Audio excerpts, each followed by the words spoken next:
Chapter 18। Wall street में history हर समय खुद को दोहराता है।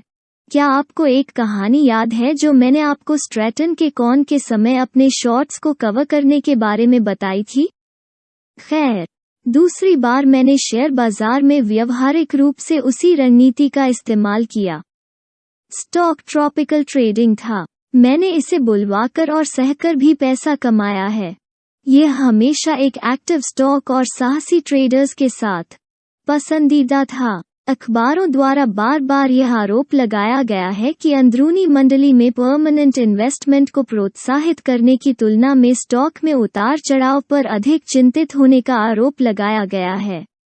दूसरे दिन मुझे पता है कि सबसे सक्षम ब्रोकर्स में से एक ने दावा किया कि एरी में डैनियल ड्रू या चीनी में एच.ओ.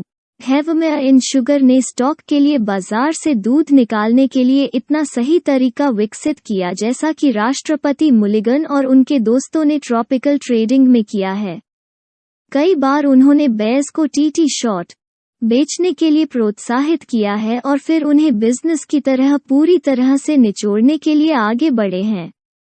हाइड्रोलिक प्रेस द्वारा महसूस की जाने वाली प्रक्रिया के बारे में और अधिक रिवेंज नहीं था या कोई और अधिक सार्काज़म नहीं था। बेशक, ऐसे लोग रहे हैं जिन्होंने टीटी स्टॉक के बाजार करियर में कुछ बेकार घटनाओं के बारे में बात की है, लेकिन मैं यह कहने की हिम्मत करता हूं कि ये आलोचक निचोड़ से पीड़ित थे।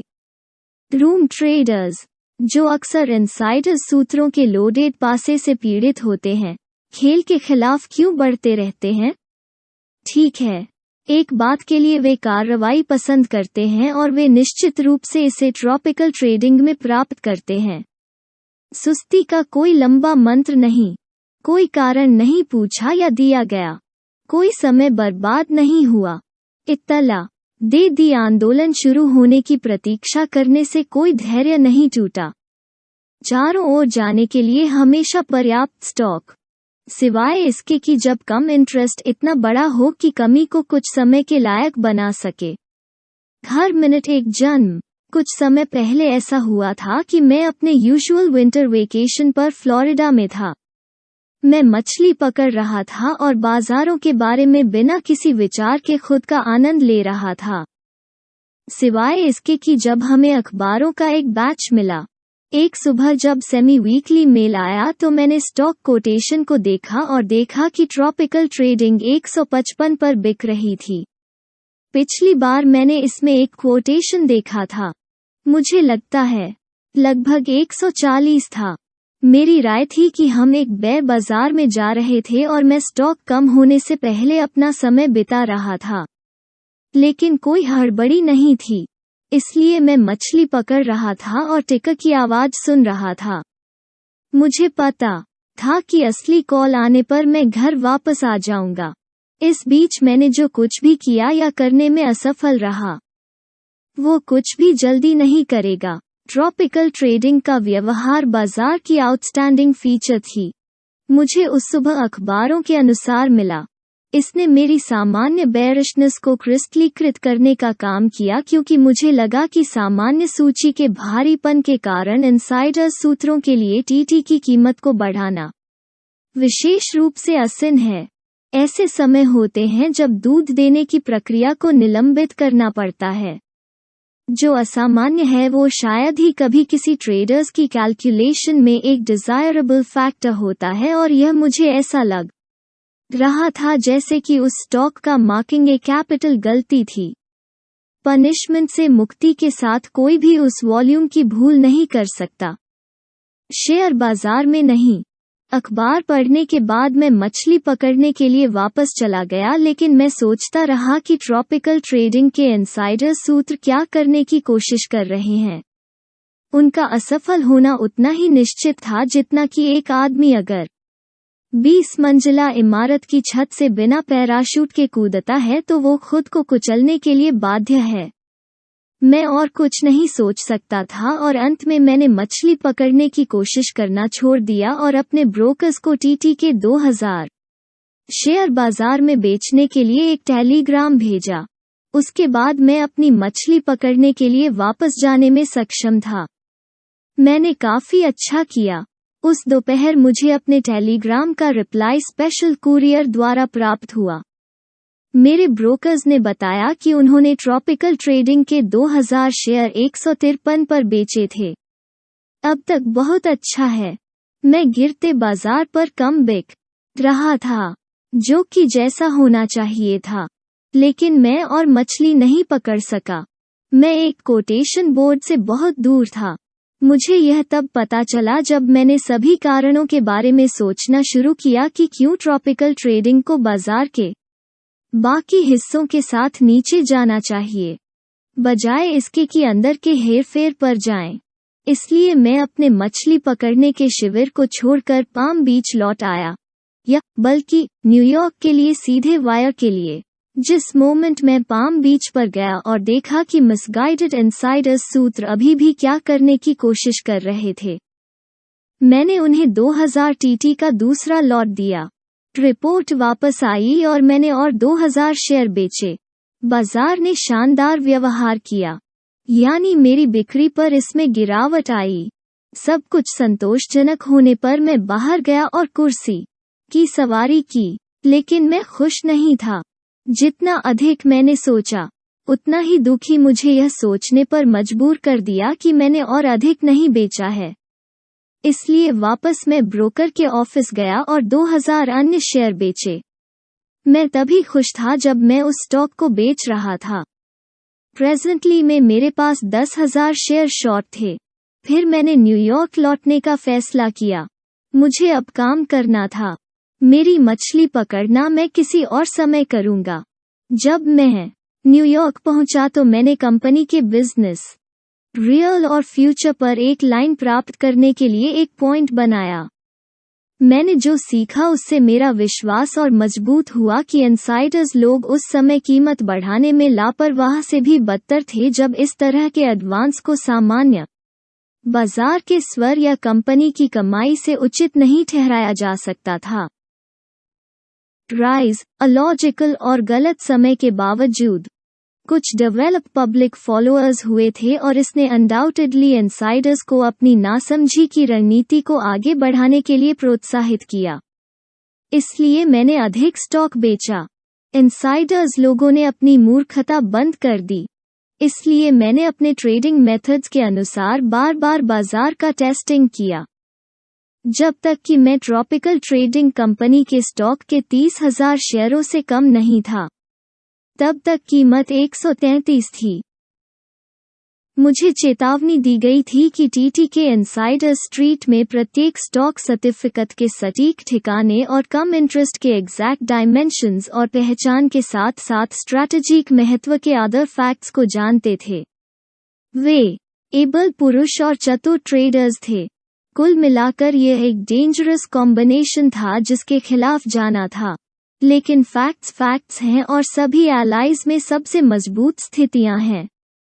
बेशक 153 से 133 के रास्ते में शॉर्ट इंटरेस्ट बढ़ गया था और रिएक्शन पर खरीदने वाली जनता हमेशा की तरह बहस करने लगी। उस स्टॉक को 153 और उससे अधिक पर एक अच्छी खरीद माना गया था। अब 20 अंक कम, यह निश्चित रूप से एक बेहतर खरीदारी थी। वही स्टॉक, समान डिविडेंड रेट, वही ऑफिसर, एक ही बिजनेस। बढ़िया सौदा। जनता की खरीद ने अस्थायी सप्लाई को कम कर दिया और इनसाइडर्स ने, यह जानते हुए कि बहुत सारे कमरे के ट्रेडर्स शॉर्ट थे, निचोड़ने के लिए समय को अनुकूल माना। कीमत 150 तक चलाई गई थी।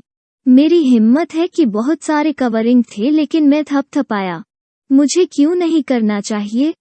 इनसाइडर्स को पता हो सकता है कि 30,000 शेयरों की एक शॉर्ट लाइन नहीं ली गई थी, लेकिन इससे मुझे क्यों डरना चाहिए? जिन कारणों ने मुझे 153 पर बिक्री शुरू करने और इसे 133 तक नीचे रखने के लिए प्रेरित किया, न केवल अभी भी मौजूद थे बल्कि पहले से कहीं ज्यादा मजबूत थे।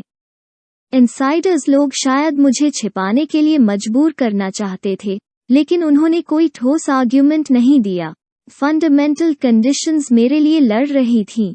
फेयरलेस एंड पेशेंट दोनों होना मुश्किल नहीं था। एक स्पेक्यूलेटर को खुद पर और अपने फैसले पर विश्वास होना चाहिए। न्यूयॉर्क कॉटन एक्सचेंज के एक्स प्रेसिडेंट और speculation as a fine art के famous author late Dickson G Watts का कहना है कि एक स्पेक्यूलेटर में साहस उसके दिमाग के निर्णय पर कार्य करने के लिए केवल आत्मविश्वास है। मेरे साथ मैं गलत होने से नहीं डर सकता क्योंकि मैं कभी नहीं सोचता कि मैं गलत हूं जब तक कि मैं गलत साबित नहीं हो जाता। वास्तव में मैं तब तक असहज हूं जब तक कि मैं अपने अनुभव का लाभ नहीं उठा रहा हूं। एक निश्चित समय में बाजार की चाल जरूरी नहीं कि मुझे गलत साबित करे। यह एडवांस या गिरावट का कैरेक्टर है जो मेरे लिए मेरी बाजार स्थिति की एक्यूरेसी या भ्रम को निर्धारित करता है। मैं ज्ञान से ही ऊपर उठ सकता हूं। अगर मैं गिरता हूं तो यह मेरी अपनी भूलों से होगा। 133 से 150 तक की रैली के कैरेक्टर में ऐसा कुछ भी नहीं था जो मुझे कवर करने में डराने के लिए और प्रेजेंटली में स्टॉक जैसा कि एक्सपेक्टेड था फिर से शुरू हो गया। इनसाइड क्लिक ने इसे सपोर्ट देना शुरू करने से पहले 140 को तोड़ दिया। स्टॉक के बारे में बोल अफवाहों की बाढ़ के साथ उनकी खरीदारी संयोग थी। कंपनी, हमने सुना, पूरी तरह से शानदार मुनाफा कमा रही थी और कमाई ने रेगुलर डिविडेंड रेट में इंक्रीज को जस्टिफाइड ठहराया। इसके अलावा शॉर्ट इंटरेस्ट को पूरी तरह से बहुत बड़ा कहा गया था और सदी का निचोड़ सामान्य रूप से बेयर पार्टी पर और विशेष रूप से एक निश्चित ऑपरेटर पर लगाया जाने वाला था जो अधिक से अधिक विस्तारित था। मैं आपको वो सब बताना शुरू नहीं कर सका जो मैंने सुना था क्योंकि उन्होंने कीमत 10 अंक तक बढ़ा दी थी। मैनिपुलेशन मेरे लिए विशेष रूप से खतरनाक नहीं लग रहा था, लेकिन जब कीमत 149 को छू गई तो मैंने फैसला किया कि स्ट्रीट को सभी बुल स्टेटमेंट को सच मानने में समझदारी नहीं है जो चारों ओर तैर रहे थे। बेशक ऐसा कुछ भी नहीं था जो मैं या कोई अन्य रैंक बाहरी व्यक्ति कह सकता था जो भयभीत शॉर्ट्स या कमीशन हाउस के उन भरोसेमंद ग्राहकों को विश्वास दिलाएगा जो रूमर टिप्स पर ट्रेड करते हैं। सबसे प्रभावी रिप्लाई पोलाइट वो है जिसे केवल टेप ही छाप सकता है। लोगों को विश्वास होगा कि जब वे किसी भी जीवित व्यक्ति के एफिडेविट पर विश्वास नहीं करेंगे तो 30,000 शेयर शॉर्ट करने वाले व्यक्ति से तो बहुत कम। इसलिए मैंने उसी रणनीति का इस्तेमाल किया जो मैंने कॉन में स्ट्रैटन कॉर्नर के समय किया था, जब मैंने ट्रेडर्स को कॉन पर बेरिश करने के लिए ओट बेचा था। एक्सपीरियंस एंड मेमोरी फिर से, जब इनसाइडर्स ने शॉर्ट्स को डराने के लिए ट्रॉपिकल ट्रेडिंग की कीमत बढ़ाई तो मैंने उस स्टॉक को बेचकर इंक्रीज की जांच करने की कोशिश नहीं की। मेरे पास पहले से ही इसके 30,000 शेयर शॉर्ट थे जो कि टेम्पररी सप्लाई का उतना ही बड़ा प्रतिशत था जितना मैंने सोचा था कि कम होना चाहिए। मैंने अपने सिर को फंदा में डालने का प्रस्ताव नहीं किया था, इसलिए दबाव से मेरे लिए दूसरी रैली को खुला रखा गया था। वास्तव में एक अर्जेंट इन्विटेशन था। जब टीटी ने 149 को छुआ तो मैंने जो किया वो इक्वेटोरियल कमर्शियल कॉरपोरेशन के लगभग 10,000 शेयर बेचने के लिए था। इस कंपनी के पास ट्रॉपिकल ट्रेडिंग का एक बड़ा ब्लॉक था। इक्वेटोरियल कमर्शियल, जो टीटी जितना एक्टिव स्टॉक नहीं था, मेरी बिक्री पर बुरी तरह टूट गया, जैसा कि मैंने देखा था, और जाहिर है मेरा पर्पस हासिल किया गया था।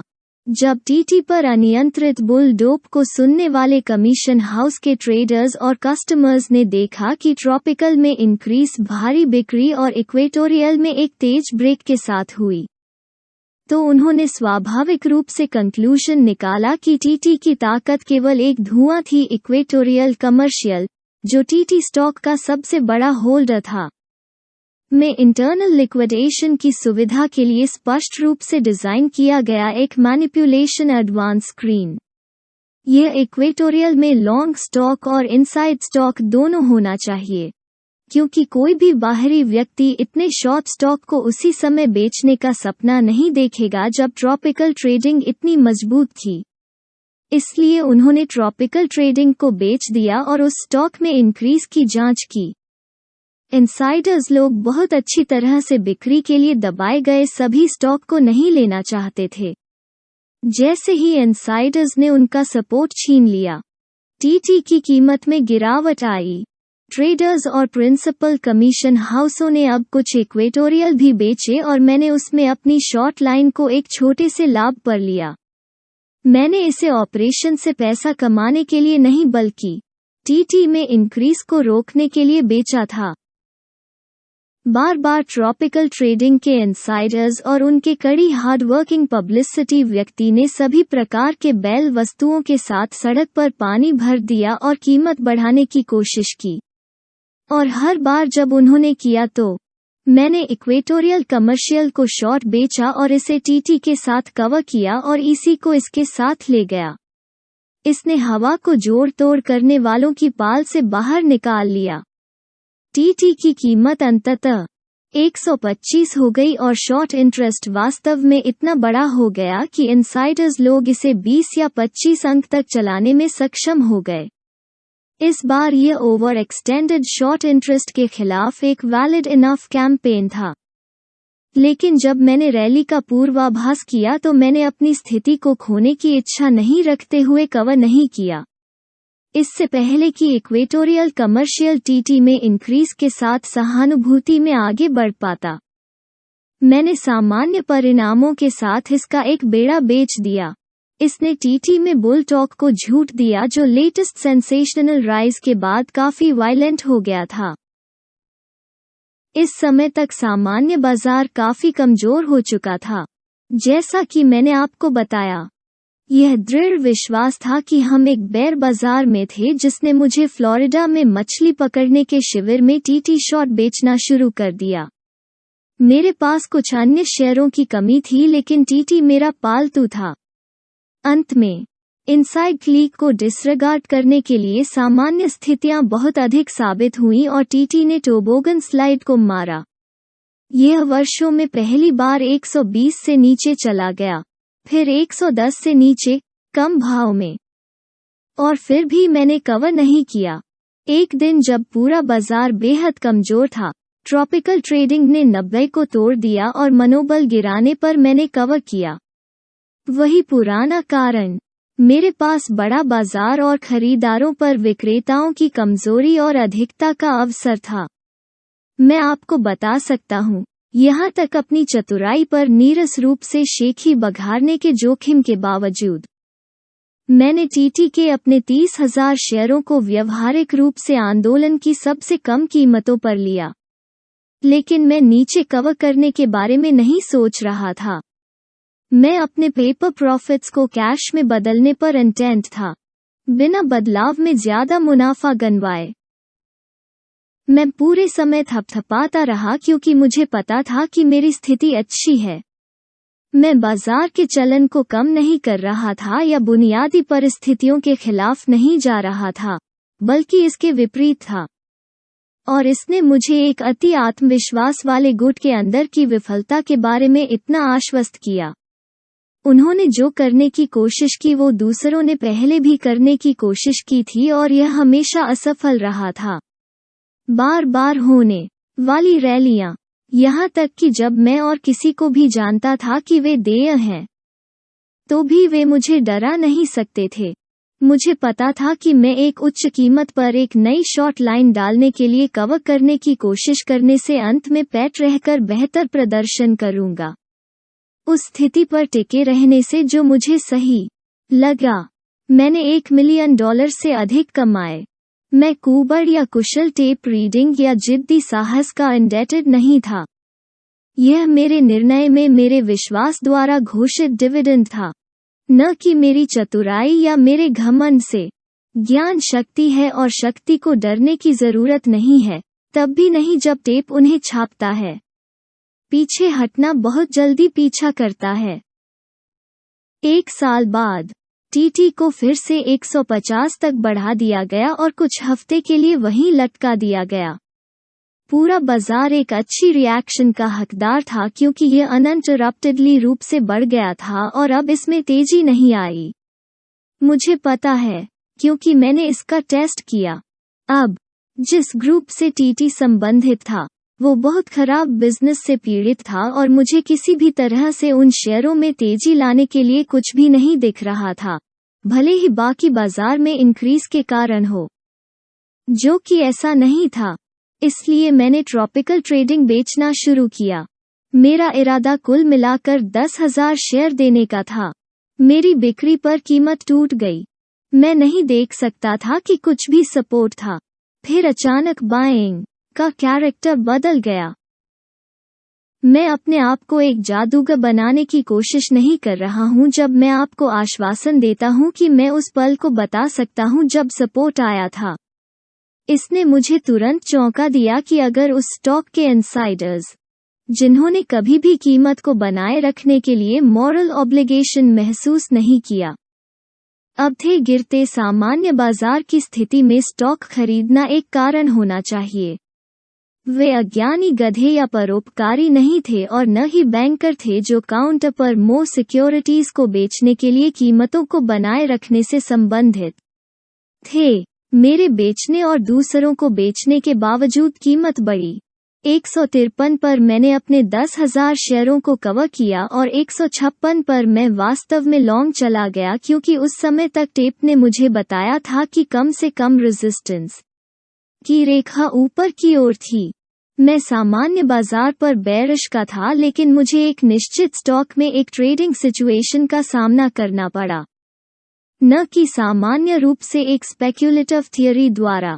कीमत विजन से बाहर हो गई, 200 से ऊपर। यह साल की सनसनी थी।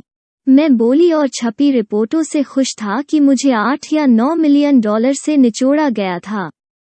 As a matter of fact, मैं छोटा होने के बजाय टीटी से लॉन्ग था।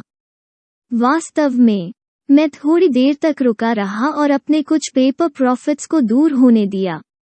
क्या आप जानना चाहते हैं कि मैंने ऐसा क्यों किया? क्योंकि मैंने सोचा था कि टीटी के इनसाइडर्स स्वाभाविक रूप से वही करेंगे जो मैंने किया होता अगर मैं उनकी जगह होता। लेकिन वह कुछ ऐसा था जिसके बारे में मुझे सोचना नहीं था, क्योंकि मेरा बिजनेस ट्रेड करना है, यानी मेरे सामने फैक्ट्स पर टिके रहना है, न कि वो जो मुझे लगता है कि अन्य लोगों को करना चाहिए।